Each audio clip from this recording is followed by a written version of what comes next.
What's cracking, everybody? New video. So I'm on my lunch at work. I'm kind of tiring, but I'm on my lunch at work, right? And you know, I always have these in my ears, or at least one of them. So I get the little ding. I got a message.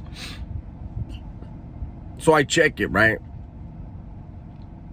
And it's from a homie from Oxnard, from Chiques, that I used to work with when I used to work in a shop about a year ago out in Chiques, right? And you know, he sent me something to look at, and I looked at it, and that's what this video is about. Shout out to Cholo. Cholo, I watched what you did. I watched what you put out. I ain't got a problem with what you said. You know what I mean? It's all good. But I want to go ahead and, you know, like you said, ain't nobody gonna be going back and forth. I respect you. You know, you were feed, man. But I want to make sure this is the kind of person that I am. I feel as if you say something to someone, I'll give you an example. If you disrespect somebody in front of Peter and Paul, right? Whoever Peter and Paul are, I'm not talking about the Bible. I'm just saying, throwing names out. If you disrespect somebody in front of Peter and Paul, and you realize you were wrong, you should pull that person that you disrespected back in front of Peter and Paul and make your apology. Because you don't want Peter and Paul to go around thinking, that about to just let that happen, you know, this and no. Like, I've never understood, you know, somebody does something and then they pull you to the side later, like, and you know, hey, homie Spencer, you know, this and that. It left a different view of you and other people's eyes that saw it. So because I've made videos on the subject, I feel like my response should be in video form also. So to clarify, and it'll be, I don't know what my thumbnail is gonna be yet or the title, but I'm sure by them, one of the two, you know what this video is about. It has to do with Swifty Blue. A homie from the area basically said that I should not be so rough on Swifty. And this is the thing, I want to make absolutely clear right now. I've done it every time I've talked about Swifty, but I'm gonna do it again here. I don't have a problem with Swifty. I never have. I said when I made the first video, I said what I said, and then I made a second video and I said straight out, when Swifty went on American Cholo and said people should want to help a homie rather than hurt a homie, and I said I actually felt bad about that, and I was like, you know what, he's right. One thing I want to get to immediately, right off the very top, is this, and this is something I do owe Swifty Blue an apology for, and his homeboys. Okay, I made a video, and I don't like that it's on the Fools community, but I there's nothing I can do about it. That's the thing about the internet, right? They can put on whatever they want. But I made a statement, which was true, that vatos were getting at me in my DMs, and they were saying that they were from Eastside Paramount, and that Swifty Blue was not from Eastside Paramount. My stupid ass repeated that. I was wrong for that. Because while those vatos that were saying that, maybe they were from Eastside Paramount, maybe not. But even if they were, I remember before I caught my hot one, right, in 1993, I'd say in 1993, there was probably a minimum of about 500 dudes from my neighborhood, right? A bunch of different cliques on the west side, but there was a minimum of about 500 dudes. I didn't know all 500.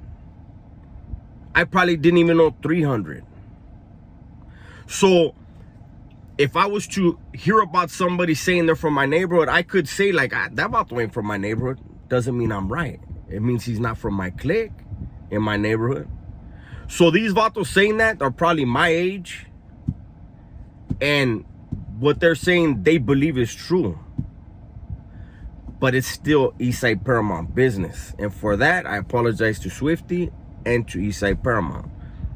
I ain't got no business talking on that. That's for sure. Now, getting back to the content that I make, I want to be absolutely clear on this. Again, I don't have a problem with Swifty Blue, but I honestly, I felt like the things that he was saying on different platforms and in his shorts and stuff, I honestly believed, maybe I'm just naive, I honestly believed that Swifty was intentionally trolling. I still believe that he puts certain things out there to get a reaction. As a content creator, that is gold. To have somebody that has a buzz in on the joke and you go back and forth with no animosity, we both get a bag. We both get a bag. We have fun with it. The viewers enjoy it, you know, and I thought that's what we were doing, right? Because at no point in time do I ever want anything bad to happen to anybody, you know. And you know, I trip out on how I've seen, and it's very rarely, but it has happened, where I see in the comments, why don't you and Swifty Blue just meet up and have a head up fade or whatever, right? And I always laugh at that because, again, he's an entertainer and I'm an entertainer. I'm a content creator, which is a form of entertainment. He's a rapper, right? He's in his own way, he's a content creator, right? Why would I feel it necessary to want to hurt that man or have him hurt me? Not only that, let me tell you guys a little story. I said this in a video when it happened. I think that night I made a video about it. This is when I was still living in San Diego. One day I was driving and I'm coming off the freeway and we're turning onto the street and we're headed towards the light and a car cut me off. I was pissed. He almost hit my car. I was fucking pissed. And I caught up to the car and I pulled up at the light behind the car.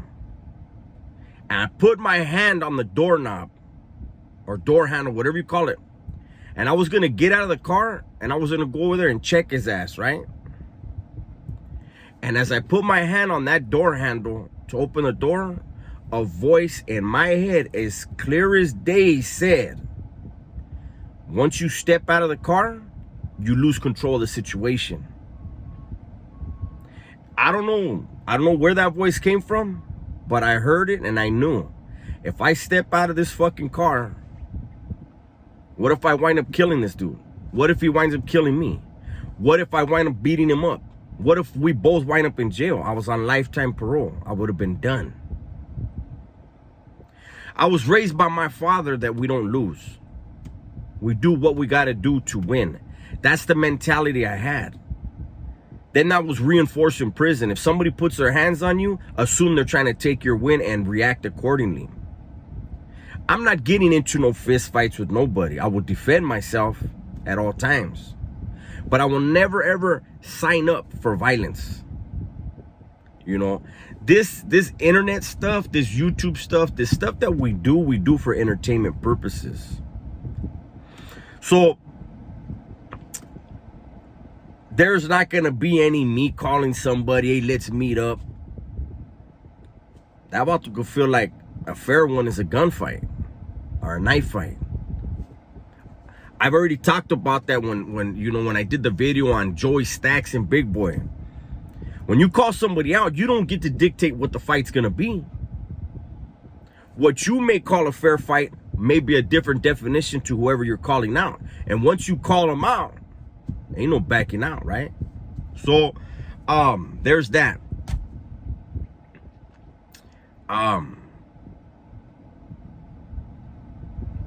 again, man, Swifty is content gold. You know, and people get mad at me, oh, you know, you're doing it for views. I'm a content creator. Of course, when I make a video, I'm making a video to get views. The majority of my videos are not that type though. There's a message behind what I'm talking about. But when I do the pop culture thing, I'm talking about pop culture, and those are going to get great views. Normally, Swifty is a magnet for views right now. Again, that goes back to me believing he knows when he does something, it's going to get a reaction from content creators. They're going to get views, but not only that, it drives traffic back to him. Who is this guy? What does he do? Oh, he's a rapper? Let me hear his music. Oh, shit, I like his music. You see what I'm saying?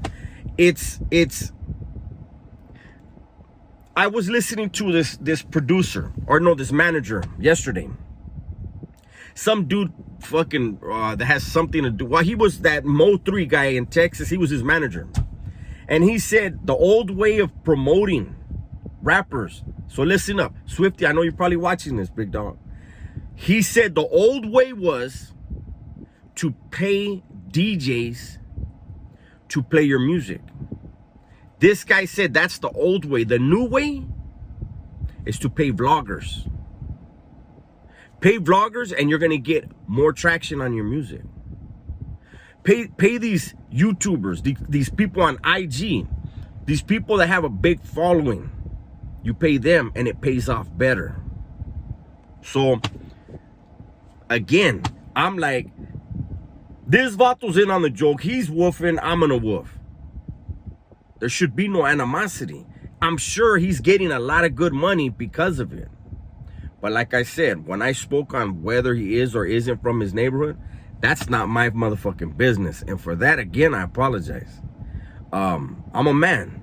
You know, there's going to be people in the comments, oh, Dubs broke it down.